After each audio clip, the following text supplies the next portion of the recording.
नमस्कार दोस्तों, स्वागत है आप सभी का हमारे चैनल कॉस्मोस में। आज का जो हमारा वीडियो होने वाला है वो काफ़ी इंटरेस्टिंग होगा क्योंकि रिसेंटली हमारे देश के जो नेशनल सिक्योरिटी एडवाइज़र यानी कि एनएसए हैं, अजीत डोभाल सर ने एक बारी कमेंट की। इन्होंने ये कहा कि इंडिया का पार्टीशन यानी कि भारत का विभाजन ना होता अगर सुभाष चंद्र बोस कहीं ना कहीं लीडरशिप में होते। वैसे डोभाल सर की कमेंट मायने रखती है क्योंकि ये किसी पॉलिटिकल पार्टी का पार्ट नहीं है।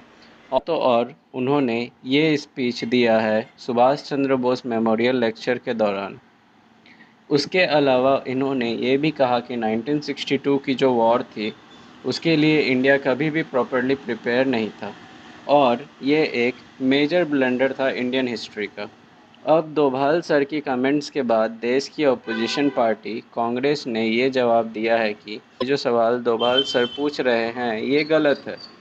नाउ रसिया के प्रेसिडेंट पुतिन ने कई बार यह कह रखा है कि यूएसएसआर की जो कोलैप्स है वो कैटास्ट्रॉफी ऑफ द सेंचुरी है।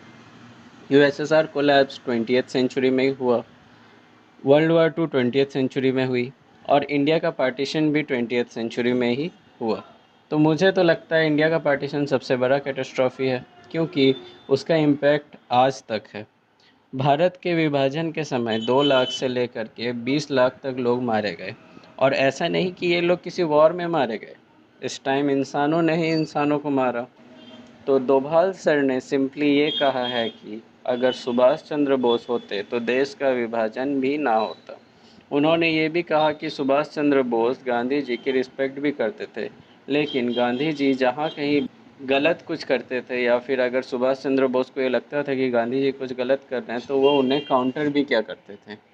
आज़ादी का आइडिया है वो सुभाष चंद्र बोस के मन में ऐसे आया कि मैं भीख नहीं मांगूंगा आज़ादी के लिए ब्रिटिशर से, क्योंकि ये मेरा अधिकार है और मैं इसे लेकर रहूँगा।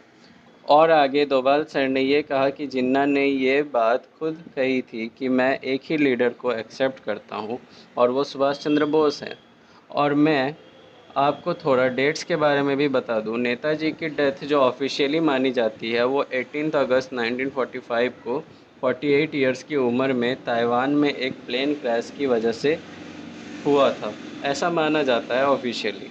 और मोहम्मद अली जिन्ना ने पाकिस्तान की डिमांड 1940 के बाद काफ़ी स्ट्रॉन्ग कर दी थी ना। बहुत सारे हिस्टोरियंस के बुक से ये पाया गया है कि लाहौर रिजोल्यूशन के बाद सुभाष चंद्र बोस ने जिन्ना से काफ़ी बार बात करने की कोशिश की। उन्होंने ये समझाया कि आपको पीएम बनना है आप बन जाओ, लेकिन अलग कंट्री की डिमांड छोड़ दीजिए।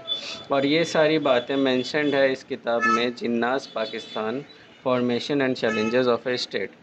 इसके अलावा गांधी जी ने भी जिन्ना को समझाया और पंडित जवाहरलाल नेहरू जी ने भी जिन्ना को समझाया कि आप पीएम बनना चाहते हो आप बन जाओ। बट 1945 में सुभाष चंद्र बोस जी की डेथ हो जाती है और 1947 में देश का विभाजन भी हो जाता है। अब इन सब बातों पर कांग्रेस के एक लीडर ने ये जवाब दिया। उन्होंने कहा कि ये जो सवाल है कि नेताजी सुभाष चंद्र बोस होते तो देश का विभाजन होता या ना होता, ये एक कॉन्ट्राफैक्चुअल क्वेश्चन है। वैसे कॉन्ट्राफैक्चुअल मतलब मैं बता दूं, कॉन्ट्राफैक्चुअल मतलब ये होता है कि हम लोग उसमें सिचुएशंस को एज्यूम करते हैं कि अगर ये सिचुएशन होता तो ये हुआ होता, अगर ये नहीं होता तो ऐसा नहीं होता। इस टाइप की जो बातें होती हैं इनको कॉन्ट्राफैक्चुअल कहा जाता है। अब देखिए, विभाजन तो हो गया, अब किसकी गलती थी ये कहना मुश्किल है क्योंकि ये हर एक किसी के अपने दृष्टिकोण पे डिपेंड करता है कि वो चीज़ों को किस नज़रिए से देखना चाहता है। देखिए, मैंने आपको हिस्ट्री के बारे में सारे फैक्ट्स बता दिए। अब आप कमेंट सेक्शन में ये बताइए कि आपको क्या लगता है सुभाष चंद्र बोस जी अगर होते तो क्या देश का विभाजन होता या नहीं। वैसे थैंक्स फॉर वॉचिंग, और ऐसे ही इन्फॉर्मेटिव वीडियोस देखने के लिए चैनल को सब्सक्राइब, वीडियो को लाइक और शेयर ज़रूर कर दें।